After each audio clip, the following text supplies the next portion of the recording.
So let's talk about something that's kind of a historical mystery hiding in plain sight. We've all heard of Persia, right? This legendary ancient empire. But have you ever stopped and thought, wait a second, where is it on a map today? Because it's just gone. Seriously, try it. Pull up a world map right now, and I guarantee you will not find a country called Persia anywhere. And yet that name is everywhere. It's in our culture, it's in our history books. So what on earth happened? Where did this giant of the ancient world disappear to?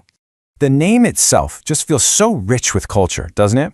For so many of us, it immediately brings to mind these images of incredible, intricate craftsmanship. Like the world-famous Persian rug.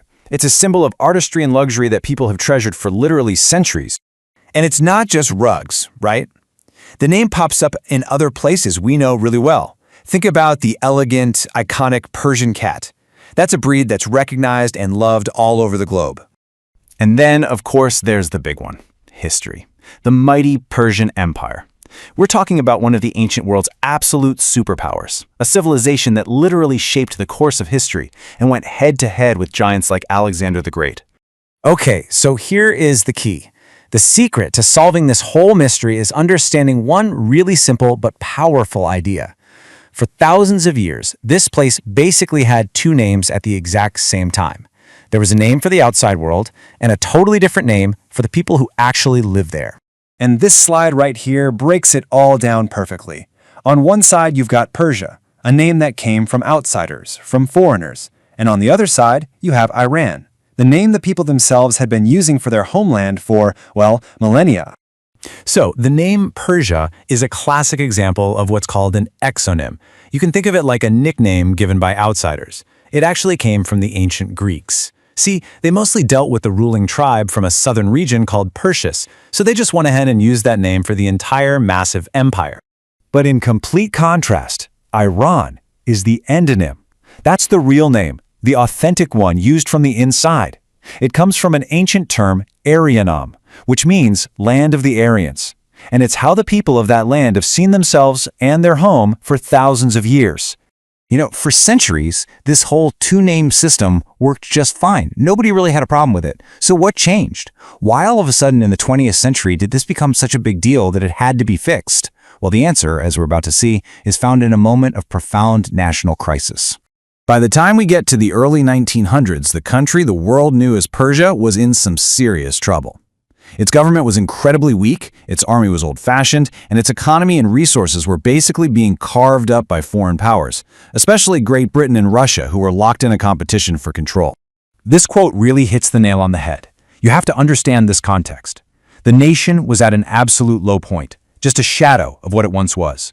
And for a growing number of people inside the country, that name, Persia, was becoming a symbol of this whole period of weakness and being pushed around by others. Now, a desperate situation like this often creates a power vacuum, and it sets the stage perfectly for a powerful new figure to step in, a leader with a totally radical vision to drag his country into the modern world and give it its pride back. And that man was Reza Khan. We're talking about a very determined, very ambitious military officer who came from humble beginnings, but was driven by this incredible desire to build a strong, modern, and totally independent nation. And wow. Just look at how fast he moved. He's part of a coup in 1921, and by 1925, he's gotten rid of the old dynasty and made himself the king, or Shah. And he immediately gets to work launching this massive project to modernize everything, building factories, railways, schools, a new army. And to him, changing the name was a vital piece of this national rebirth. For Reza Shah, this was so much more than just changing a word on a map. This was a hugely symbolic act. He wanted to throw off that foreign label Persia, which he connected with his recent past of decay and weakness.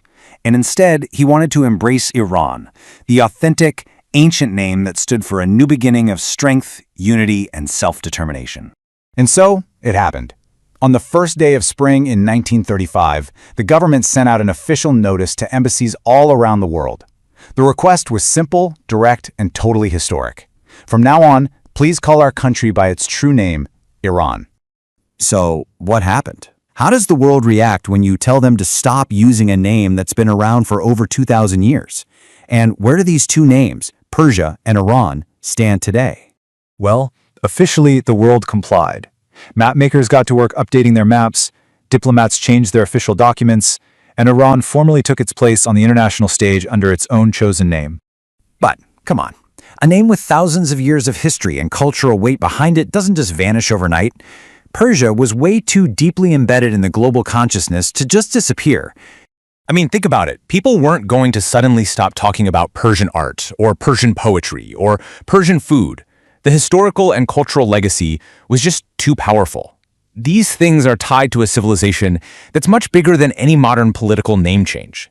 And eventually the Iranian government itself kind of acknowledged this reality. In 1959, they basically came out and clarified things, saying, look, Iran is the official name of our country. But hey, if you're talking about our incredible history and culture, using the term Persia is perfectly fine. It was a smart compromise. When you get right down to it, the story of Persia and Iran is just this incredible reminder that a name is never, ever just a name. It is a statement about your identity. It's your connection to your history. And for one nation, back in 1935, it was a powerful declaration of independence and the right to define itself for the rest of the world.